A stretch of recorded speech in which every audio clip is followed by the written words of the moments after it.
This replaces the former.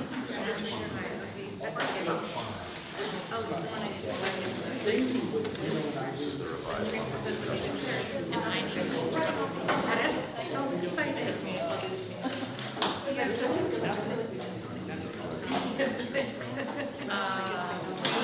Oh, yes, thank you.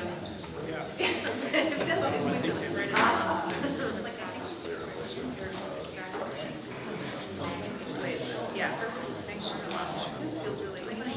Thank you. I always get excited. So I always get excited. There you go.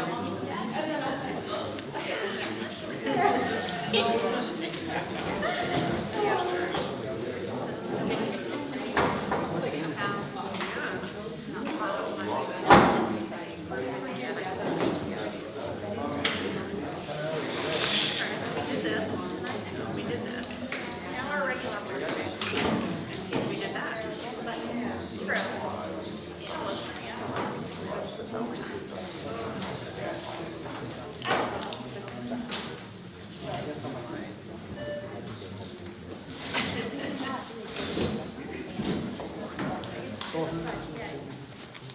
Greetings, folks. I'm going to cross my fingers that the mic doesn't do what it did a few minutes ago and shatter what may or may not be left of anyone's eardrums.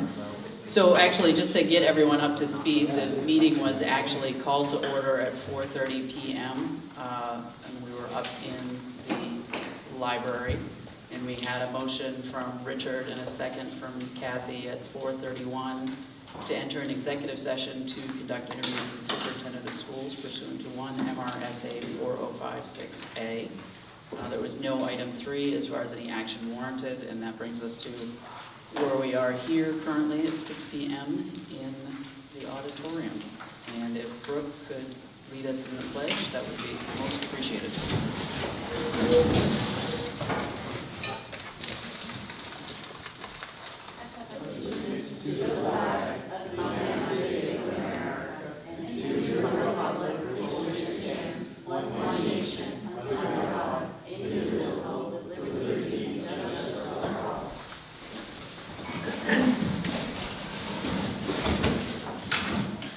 So our first order of business would be to act on the minutes of March 31st. Were there any errors or omissions noted on those? And I'm looking to my left. I do want to make sure that I don't forget to recognize Mr. Gross. This is his last meeting with us this evening. He is not running for another term, so we certainly want to thank him for his, near as we could figure, upstairs 11 years at least, and certainly lots of fun and terrific contributions over that time, and we appreciate his time on the board. And usually he is our proofreader on the minutes, so we'll definitely have to up our game on that with the end of his tenure. So any errors or omissions on those minutes? Seeing none, we'll accept those under general consent, and that brings us to communications. Teresa. Yes.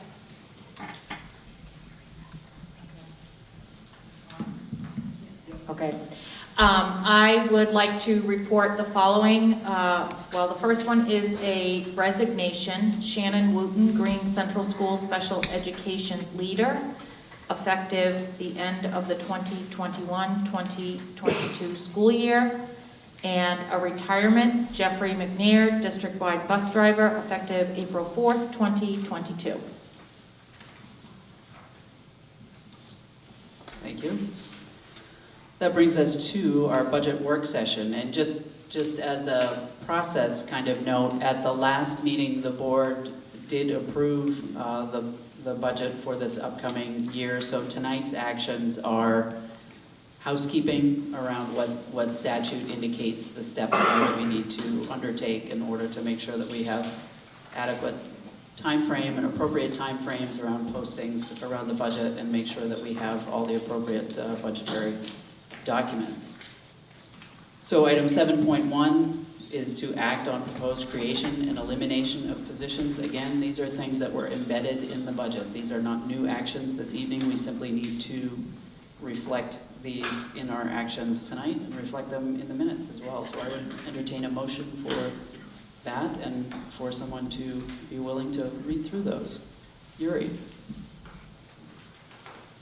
I would make a motion to eliminate the position of lead central school 1 full-time equivalent classroom teacher.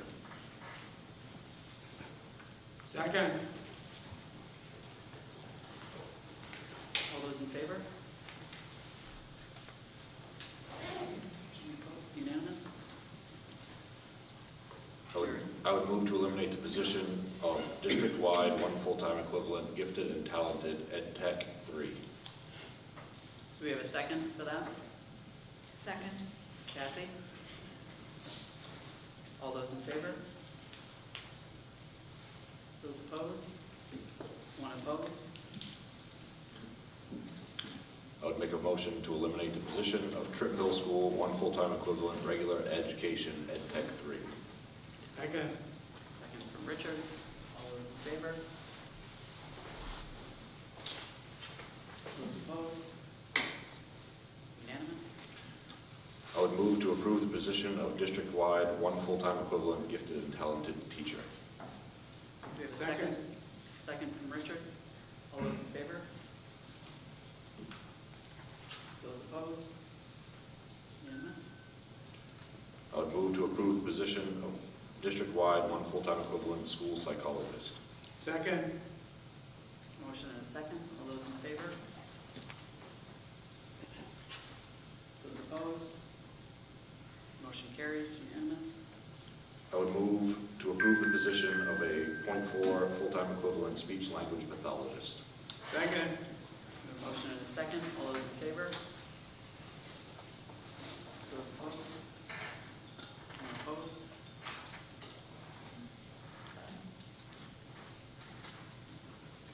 I would move to approve the position of a lead central school full-time equivalent instructional coach.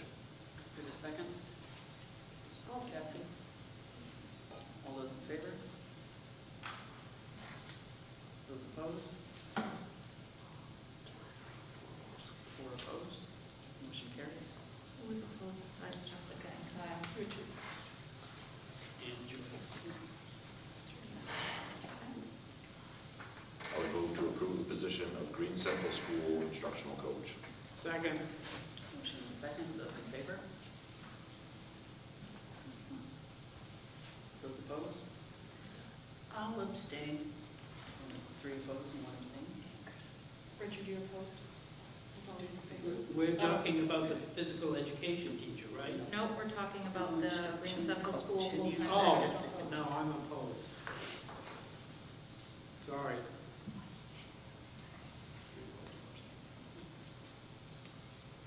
Move to approve the position of Green Central School 2/10 full-time equivalent phys ed teacher. Second. All those in favor? Those opposed? 1 opposed? I would move to approve the position of a Tripp Middle School instructional coach. Do we have a second? I'll second. Motion and a second. All those in favor? Those opposed? 4 opposed?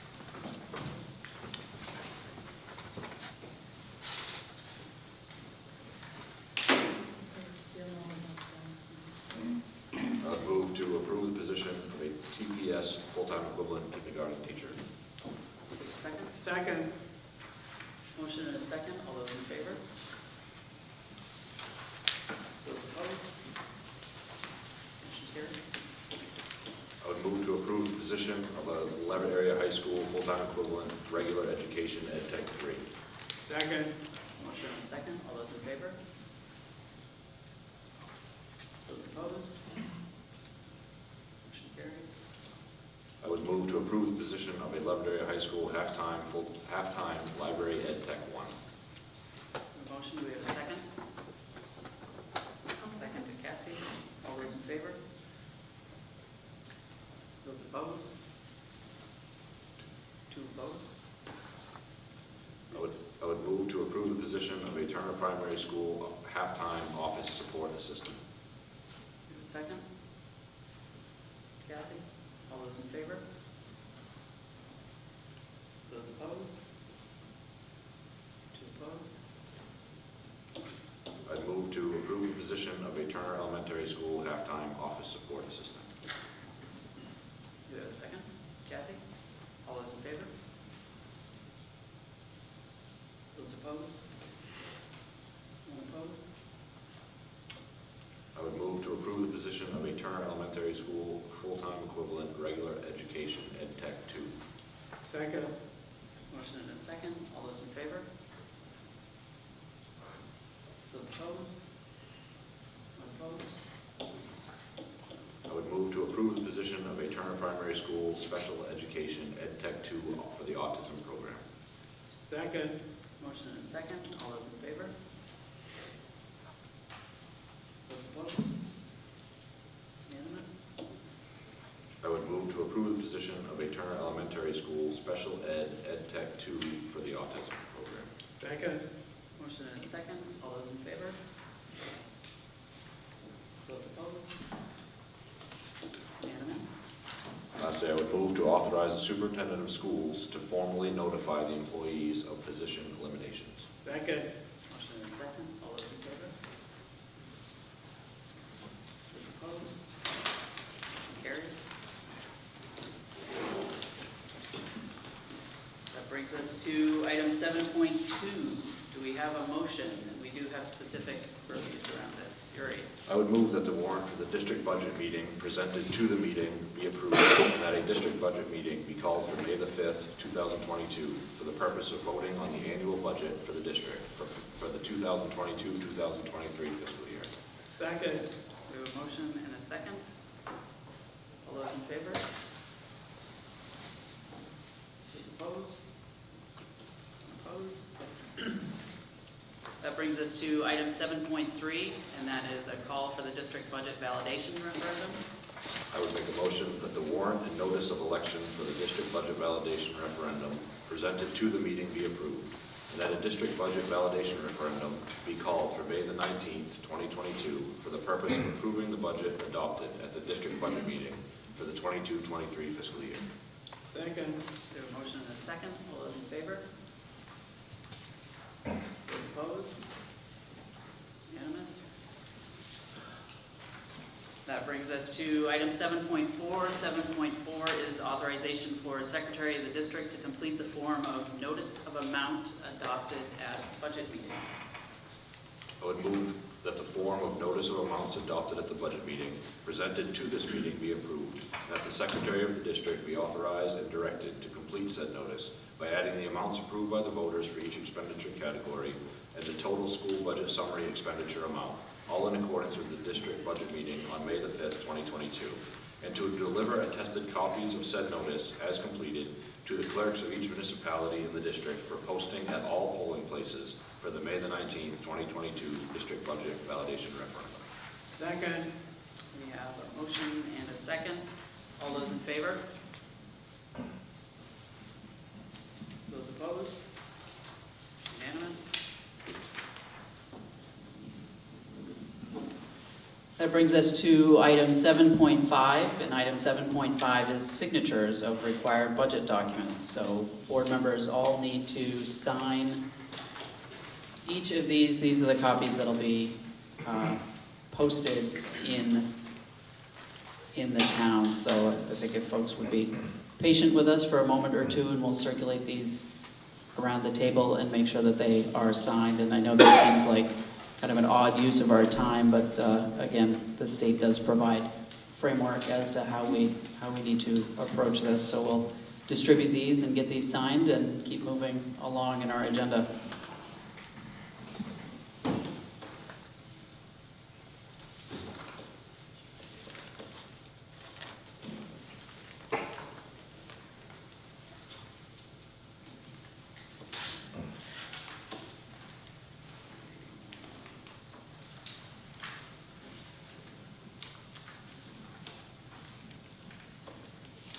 So as a note to board members, there's more than one copy in the pile, as I'm discovering on pile number 2 here. So I'm very covering that one.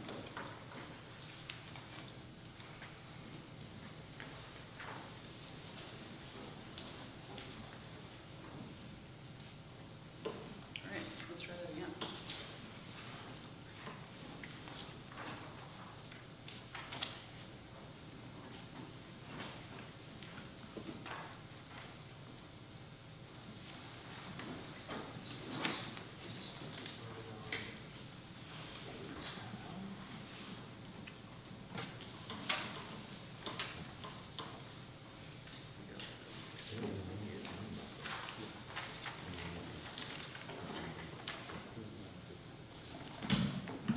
So as board members are signing these, I would remind folks of the dates that we just discussed. The district budget vote is May 5th, and that will be right here in the auditorium at 6 p.m. And the 17th regular meeting of the Board of Directors will begin immediately after that district budget vote. And again, a reminder on the validation vote, which will be in each of our 3 communities. And I believe the polling places are 1 to 7 on those days, and that is on the 19th, correct? May 19th.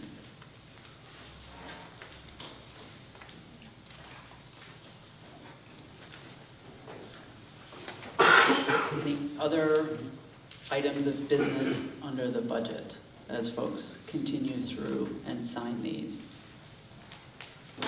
Not, we'll move on to adjustments to the agenda. Do we have any adjustments to the agenda? No. No adjustments.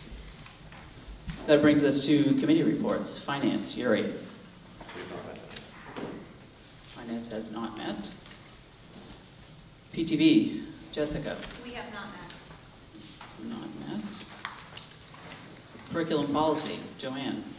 We did meet, I could not attend, so I'm assuming someone else is going to speak for me. Excellent. Who would like to do that? I can't remember. Teresa, do you have that list of what we talked about? So I will pass the microphone over to Teresa to refresh us on that meeting.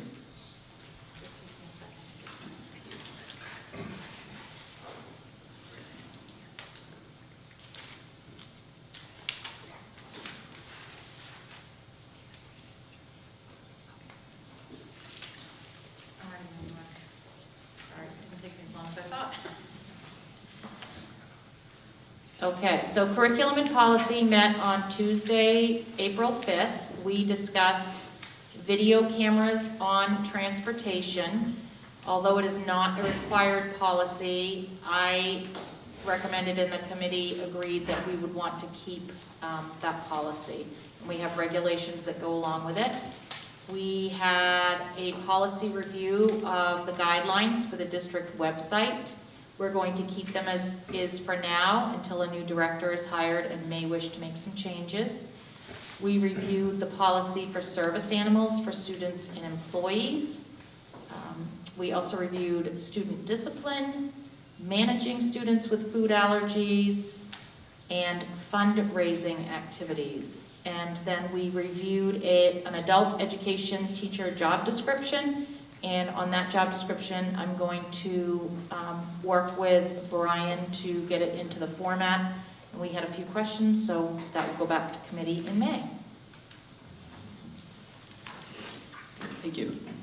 That brings us to our student representatives report. Tristan.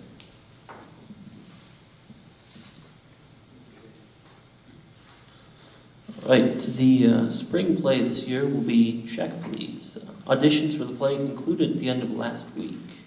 From now until sometime next month, rehearsals will occur. It's likely the play will have its showing in May. Lastly, in about 1 week, spring break starts, the final break for the end of the school year. That concludes the student representatives report. Thank you, Tristan.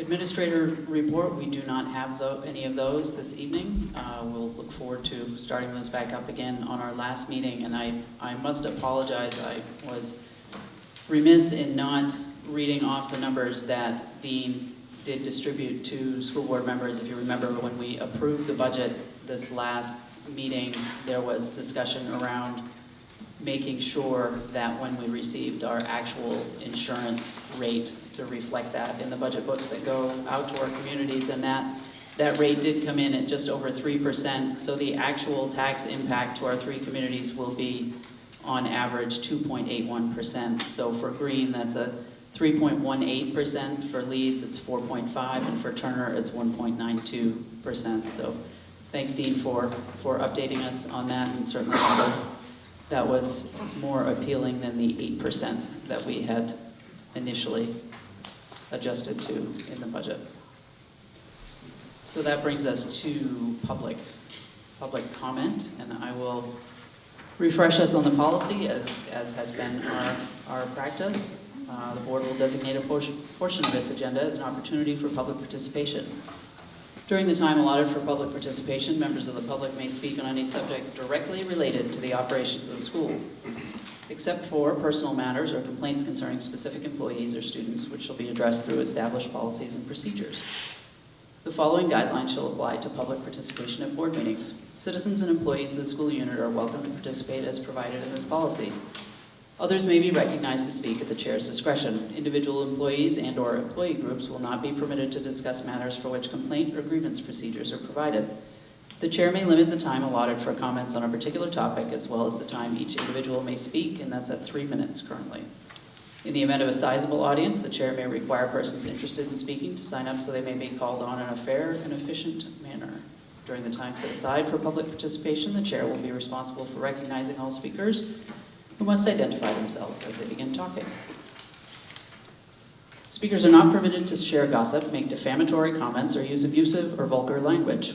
All speakers are to address the chair and direct questions or comments to particular board members of the superintendent only with approval of the chair. Requests for information or concerns that require further research may be referred to the superintendent to be addressed at a later time. Members of the board and the superintendent may ask questions of any person who addresses the board, but are expected to refrain from arguing or debating issues. Questions must be addressed to the chair. No complaints or allegations will be allowed at board meetings concerning any person employed by the school system or against particular students. Personal matters or complaints concerning student or staff issues will not be considered in a public meeting, but will be referred through established policies and procedures. In order to make efficient use of meeting time, the board discourages duplication or repetition of comments to the board. The board requests that groups or organizations be represented by designated spokespersons. The chair has the authority to stop any presentation that violates these guidelines or the privacy rights of others. Persons who disrupt the meeting may be asked to leave, and the chair may request law enforcement assistance as necessary to restore order. All right, who's our first speaker? Crystal Nicholas from Green. I have a concern about how the superintendent's assurances of compliance found in the ESSER grant award notification inform school policy. Our superintendent assures compliance to reserve at least 20% of a sizable sum to address, amongst other concerns, the, quote, disproportionate impact of COVID-19 on student subgroups. Those being, quote, each major racial and ethnic group, children from low-income families, children with disabilities, English learners, gender, migrant students. So you say, wait, gender? How can gender, incongruous amongst this series, be disproportionately impacted by COVID-19? And were pledges made to implement any special programming to rescue the gender? Is this gender attached to anyone or just floating amorphously about haunting our ESSER grant? Is it our children's gender that the DOE is interested in? It wonders me what safe and effective evidence-based interventions we shall use to heal the gender. What's wrong with the gender anyway? Here I thought that kids just missed being in school, learning and breathing and seeing their friends. I guess too few of us saw the gender coming. I read the entire document, but despite assurances that the suffering gender must be addressed, the panacea for this predicament remains masked. Unless, of course, it's in there, hidden in plain sight, under another name. I can't imagine what that could be. Our representatives here need to be wary of promising to implement certain programming for money. Any learning materials must come to us on their own merits, not as safe and effective COVID Trojan horses. And who developed whatever program is going to be used to fix the gender? Who funded it? Is the research into the gender as unimpressive as that into the dangers of masking? Our board is our last bulwark against the money interests pushing their indoctrinating agenda on our children. Please, we beseech you, choose to do the right thing here and safeguard our children, not the gender.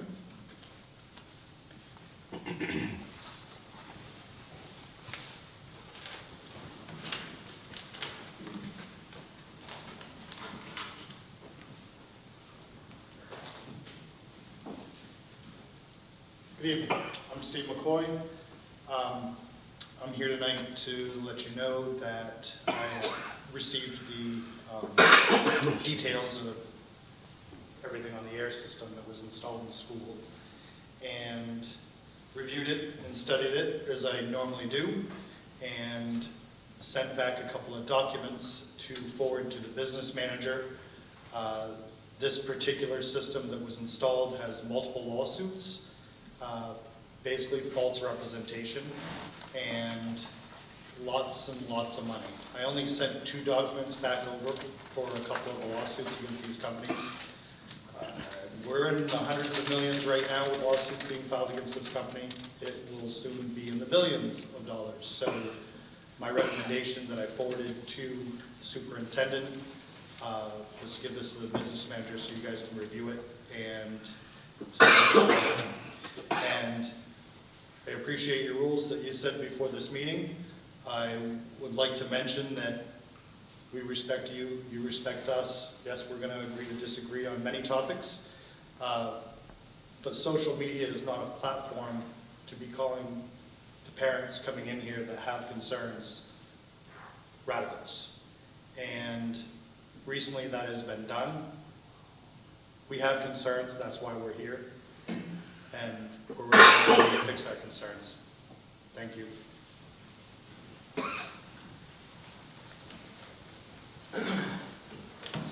Hi, Jimmy Childs from Leeds.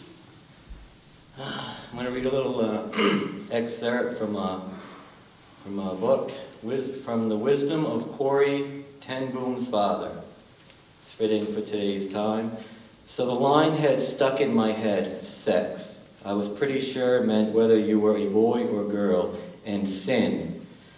But what the 2 together meant, I could not imagine. And so seated next to Father in the train compartment, I suddenly asked, Father, what is sex sin? He turned to look at me, as he always did when answering a question, but to my surprise, he said nothing. At last, he stood up, lifted his traveling case from the rack over our heads, and set it on the floor. Will you carry it off the train, Corey? He said. I stood up and tugged at it. It was crammed with the watches and spare parts he had purchased that morning. It's too heavy, I said. Yes, he said, and it would be a pretty poor father who would ask his little girl to carry such a load. It's the same way, Corey, with knowledge. Some knowledge is too heavy for children.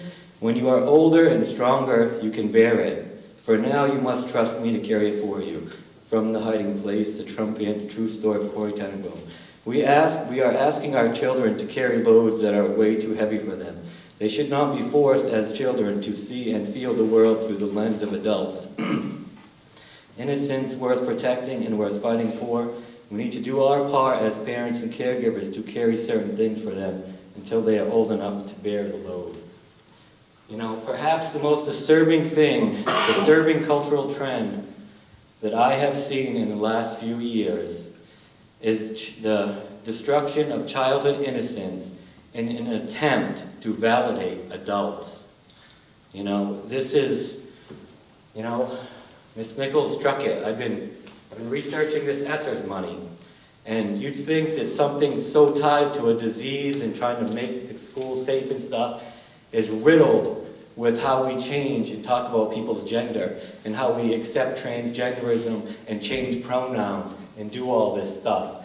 It's hidden in the the social emotional stuff. It's social emotional on space is a very good thing and very well needed for our kids. But it got hijacked at some point.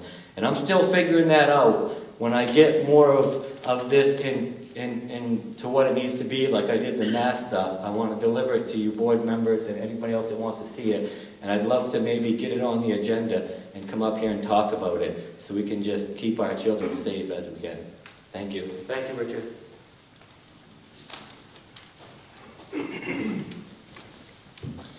Anthony Shostak, Green.